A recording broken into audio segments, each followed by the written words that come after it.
এই কঠিন শীতে ঠান্ডা লাগার ভয়ে শীত ঈশার সালাত আদায় করছি না। ফজরের সালাতও আমরা মিস করি। অথচ দেখেন আমরা রাত ১০টা ১১টা পর্যন্ত ব্যাডমিন্টন খেলছি কনকনে শীতের মধ্যেও।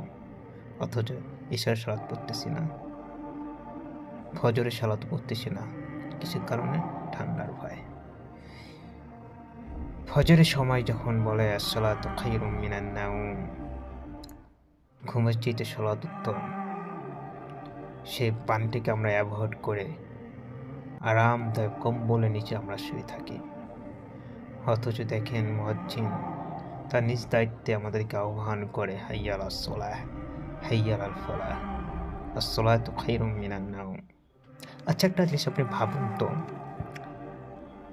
রাতে আপনি মারা গেলেন, কোনো এক শীতের রাতে আপনি মারা গেলেন, জানাজা হবে কনকনে শীতের মধ্যে, ইভেন আপনার দাফন করা হবে ফিনফিনে সাদা কাফন দিয়ে আপনাকে দাফন করা হবে।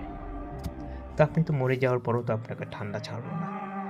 তবে কেন ঠান্ডার অজুহাত দিয়ে আপনি ফজরের সালাত পড়তেছেন না, ঈশ্বরের সালাত পড়তেছেন না?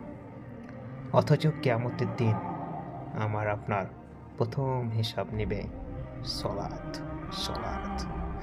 অতএব আসুন আমরা সবাই ৫ ওয়াক্ত সলাত আদায় করি। আকিমুস